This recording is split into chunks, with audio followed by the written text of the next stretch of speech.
네, 비트코인이 다소 아쉽긴 하지만 그래도 의미 있는 흐름을 이어가고 있습니다. 67,000달러 재돌파 테스트가 잘 진행되고 있는 모습인데 하루 사이에 워낙 이 지금 변동성이 발생하는 이 폭, 이게 조금 크게 느껴질 수도 있지만 중장기 투자해 오신 분들은 16,000달러에 있던 게 지금 벌써 66,000달러, 거기다가 73,000달러 갔다가 53,000달러 찍고 그래도 다시 지금 66,000달러대에 자리하고 있다라는 거, 사실 중장기 대응하시는 분들에게 있어서는 굉장히 안정적인 흐름이죠.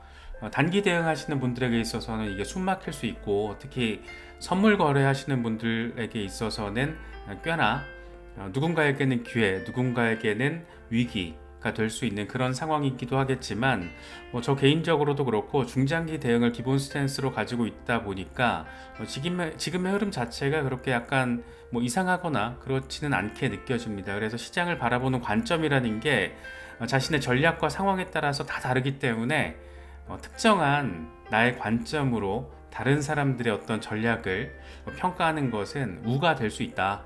그런 생각도 좀 드는 것 같아요. 일단 미국 정부의 이 비트코인 3만 개 가까운 이체 때문에 이게 독일 정부가 그랬던 것처럼 대규모 매도 가능성, 이거의 우려점으로 작용하면서 시장을 하방 압력했지만, 어쨌든 이 코인베이스로 커스터디 이체 물량의 가능성이 상당히 높고, 그렇다 보니까 시장이 스멀스멀 악재를 소화해 나가고 있는 모습입니다. 어쨌든 지금 비트코인이 상당히 정치 도구화로 돼 가고 있는 상황이다 보니까 이게 약이 될 수도 있고 독이 될 수 있는 부분이 있잖아요. 하지만 어쨌든 지금까지 현재 상황에서 바이든 행정부가 보여줬던 스탠스와 전혀 다른 모습이기 때문에 기대감을 또 가질 수밖에 없는 거는 또 어쩔 수 없지 않나, 투자자로서는 또 그런 생각이 들기도 합니다. 바이낸스가 이번에 재미있는 설문조사 결과를 발표했습니다. 이 남미 이용자 10,000명을 설문조사를 했는데 응답자의 50.3%가 암호화폐를 장기 투자 수단으로 인식하고 있다. 또 응답자의 18.8%는 암호화폐에 매일 투자하고 있다. 투자하는 이유에 대해서는 20.3%가 높은 수익률, 15.2%가 경제적인 자유.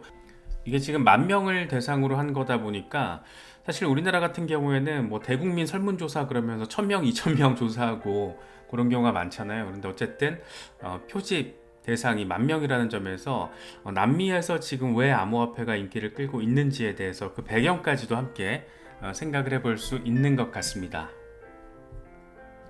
제이미 쿠츠도 재밌는 얘기를 합니다. 이미 여러 국가들이 대차 대조표에 비트코인을 포함시켰을 가능성이 높다. 자국 내 비트코인 채굴을 허용하고 있는 국가들은 더 그럴 가능성이 높다. 트럼프와 케네디 주니어가 비트코인을 전략 준비 자산으로 편입시키겠다라고 발표했지만 다른 국가들은 이미 먼저 손을 쓸 것이다. 누가 당선되든 이미 게임은 바뀌기 시작했다.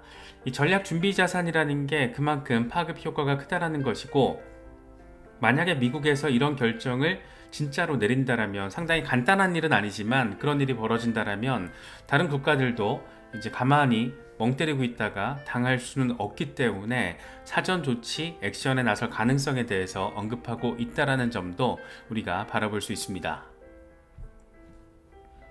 차트적으로는 크립토 로버, 이 데일리 차트거든요.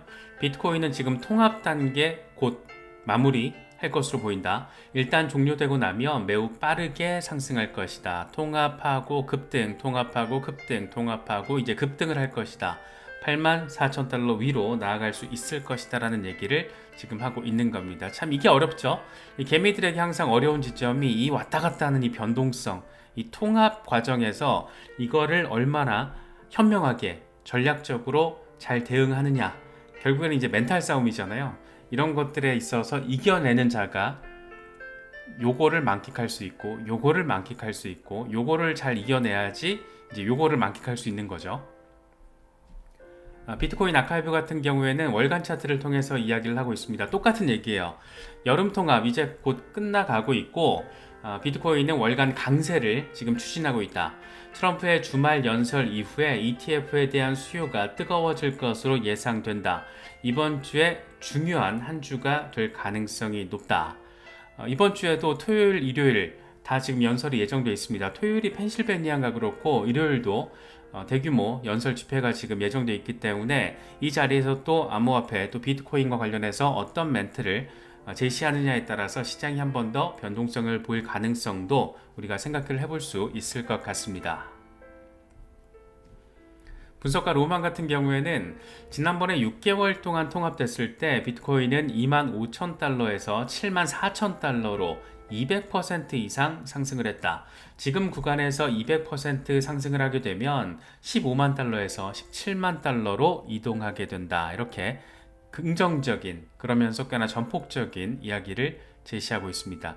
이때 참 재밌었죠. 우리 참 좋았는데 지금 딱 요거를 견뎌내야지 이게 좋은 거잖아요. 지금 요걸 잘 견뎌야 되는데 저항 맞고 떨어지면 나 죽겠다 소리 하고 요때 패닉스타라고 올라가면 또 한 번 죽겠다고 하고 이게 진짜 최악의 대응인데 그거를 잘 하기 위해서 내 멘탈을 얼마나 잘 잡고 그 멘탈을 잘 잡기 위해서 결국에는 이렇게 매일같이 이슈 팔로잉을 하면서 공부를 할 수밖에 없다더라. 뭐 어쩔 수 없는 것 같습니다.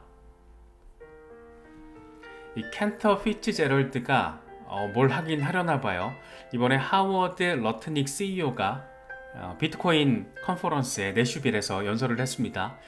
20억 달러 규모의 비트코인 금융 사업을 추진할 것이다. 20억 달러로 시작을 해서 추후에 20억 달러를 또 추가 조달할 건데 켄터 피츠제럴드는 비트코인을 글로벌 금융시장 자금 조달원으로 활용할 것이다.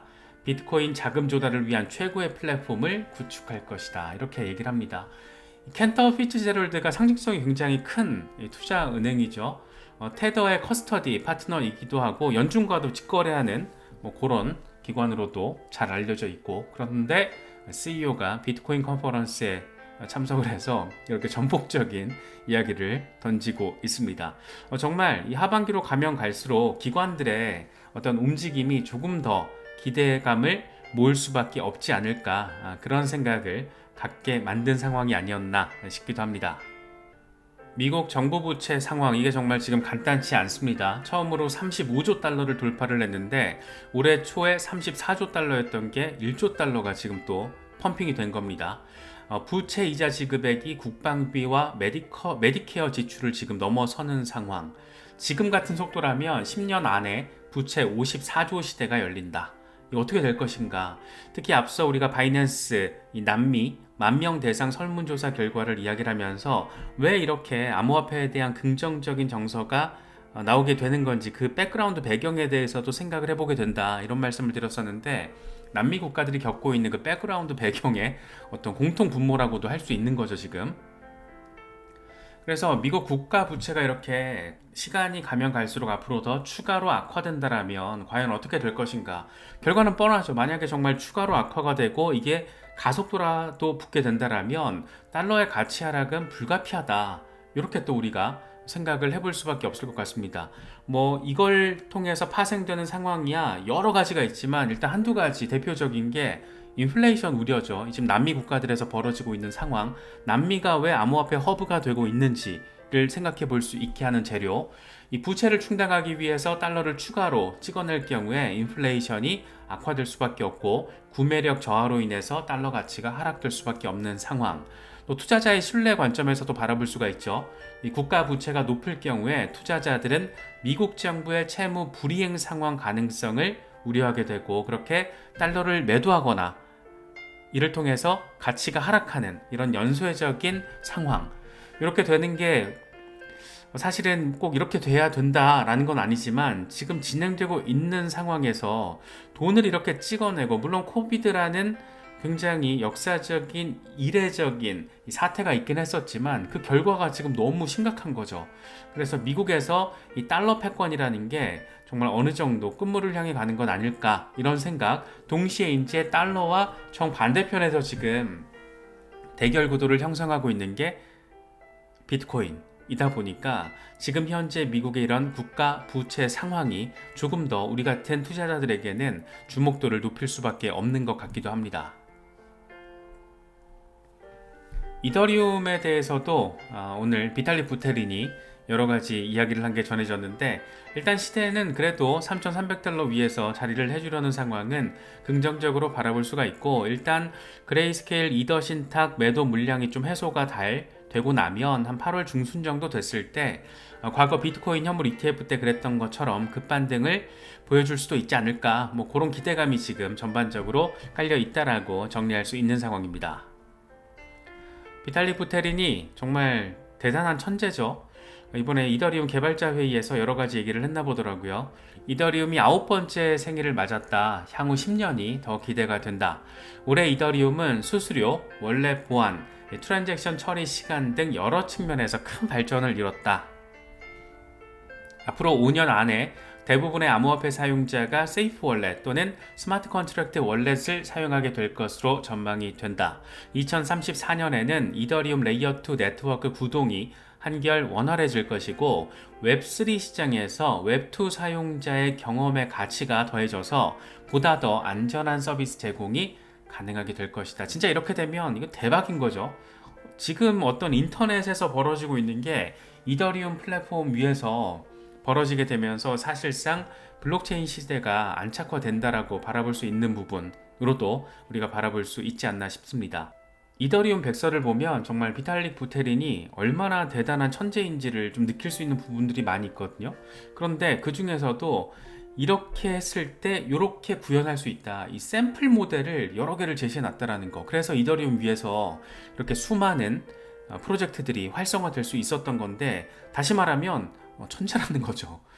그 누구도 지금까지 비탈릭 부테린이 보여줬던 그런 어떤 비전 제시를 구체적으로 샘플링해서 제시한 인물은 없었던 것 같아요, 제 기억에는. 그래서 비탈릭 부테린 지금 10년 뒤의 상황을 이렇게 전폭적으로 제시를 하고 있습니다. 10년 뒤면 저도 50대 중반인데, 어쨌든 이더리움이 10년 뒤에 어떤 모습으로 진화가 돼 있을지, 지금까지 10년 동안 보여줬던 그런 것들을 생각을 하면 훨씬 더 전폭적이고 대단하지 않을까, 그런 생각이 드는 것은 꼭 기분 탓만은 아닌 것 같습니다. 이게 대박이었죠. SEC가 바이낸스 사건과 관련해서 고소장을 수정 제출했다. 솔라나를 비롯한 여러 토큰을 증권 분류해서 삭제하는 내용이 포함이 됐다. 뭐 이런 보도가 해외 마이너 크립토 미디어들에서 나오기 시작하면서 엄청난 관심을 받았습니다. 이게 만약에 진짜면 요건 대박이고, 사실상 리플 사건도 비슷하게 정리가 되겠구나, 뭐 이렇게 지금 바라볼 수 있다는 점에서 상당히 의미가 큰 건데, 일단 결론부터는 약간 과도한 기대감이 깔린 과장 보도라고 보는 게 맞고, 일단 내용부터 좀 하나씩 정리를 해볼게요. 주머 뉴스라는 곳에서 이렇게 내용을 쳤습니다. SEC는 법원에다가 바이낸스에 대한 고소장 내용을 수정 제출한 것으로 전해졌다. 수정된 고소장에는 솔라나 등 토큰을 증권으로 분류해야 한다는 내용이 빠진 것으로 나타났다. 진짜 빠졌으면 이건 대박인 건데 그건 아니라는 거예요. 미디어 코이노테크도 비슷한 얘기를 해요. SEC의 고소장 수정은 디지털 자산에 대한 미국의 규제 환경 변화를 시사한다. 암호화폐 시장에 광범위한 영향을 미칠 수 있다. 사실 마이너 미디어들이 지금 시즌 1, 2 개념으로 이렇게 질러버린 것으로도 바라볼 수가 있는데, 초를 너무 쳤습니다. 상당히 과정된 내용이어서 이걸 좀 하나씩 지금 어떤 상황인지, 그런데 의미 부여할 수 있는 상황은 있거든요. 그래서 하나씩 정리를 좀 해보도록 하겠습니다. 일단 SEC는 법원에 이렇게 얘기를 해요. 우리는 피고인들에게 제3자 암호화 자산 증권과 관련한 소장을 수정할 수도 있도록 허가를 요청할 계획이라는 것을 통보를 했다. 그러니까 법원에다가 우리가 뭔가를 수정할 수 있다라는 그런 계획이 있다라는 걸 당사자들한테 지금 통보를 했다라는 거죠. 지금 시점에서 해당 토큰 혐의의 타당성에 대해서 법원이 판결을 내릴 필요성을 없애게 된다.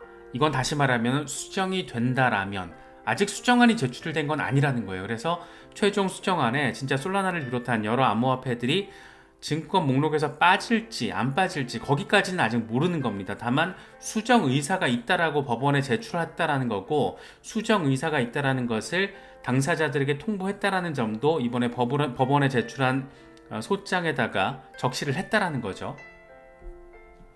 그러면서 관련 당사자들은 회의를 통해서 소장을 수정하고 이 관련 소송 서류 제출 일정을 제안하는데 동의를 했다라고 이야기를 하고 있습니다. 솔라나뿐만이 아니죠. 솔라나, BNB, 에이다, 매틱, 파일코인, 아톰, 샌드, 마나, 알고랜드 등등 코티까지 여러 가지인데 이런 것들이 싹 다 증권 목록에서 빠진다라는 건 정말 대박인 이슈인데 아직 그 최종 수정안이 어떻게 되는지는 모르는 겁니다. 여기서 또 하나가 회의를 통해서 이거에 대한 동의를 했다라는 게 최근에 지금 진행된 SEC 비공개 미팅이 리플이 아니고 바이낸스였나? 이런 생각도 지금 갖게 되는데 참 좀 모호합니다. 모호한데 어쨌든 바이낸스 사건에서 이렇게 정리가 된다라는 것도 이렇게 되면은 만약에 실제로 진짜 요 여러 가지 암호화폐들이 증권 목록에서 빠지게 된다라면 리플이 증권일 가능성은 더 낮아지게 되는 게 아닌가 그렇게도 또 연결지어서 우리가 생각을 해볼 수도 있을 것 같습니다. 그래서 정리를 하면 이렇습니다. 소장 내용을 지금 수정할 의사와 계획이 있다라는 거고 이런 계획과 의사를 관련자들에게 통보를 했다라는 거예요. 이 소장 내용이 어떻게 수정될지는 아직 모르는 상황. 다시 말해서 해당 토큰들을 증권 분류 내용에서 삭제가 될 수도 있지만 아직 확정적인 수정안이 나오지 않았다. 그런데 마치 확정적인 수정안이 나왔고 솔라나를 비롯한 여러 토큰들이 증권 분류에서 빠진 것처럼 지금 보도가 나왔다라는 점, 그래서 과장됐다라는 거, 과장 보도라는 거, 100% 오버는 아니지만 50%는 잘못됐다라는 거, 그래서 그런 점들을 바라볼 수가 있는 건데 그럼에도 불구하고 SEC가 뭔가 긍정적인 액션을 취하고 있다라고 해석을 할 수 있기 때문에 충분히 긍정적인 의미 부여는 할 수 있지 않을까 생각되기도 합니다. 그래서 바이낸스 사건과 관련해서 이거 사실 말도 안 되죠. 얘네들이 어떻게 다 증권이야. 말도 안 되는 건데 지금 미국 정치권에서 확연하게 대선 주자들을 중심으로 입장 변화가 이어지고 있다 보니까 SEC도 기존의 어떤 우악스러운 이 스탠스에서 한 걸음 더 물러서는 그런 모습을 보여주고 있는 게 아닌가, 그렇게 나름의 또 정치적인 액션을 취하고 있는 게 아닌가, 그런 생각이 들기도 합니다.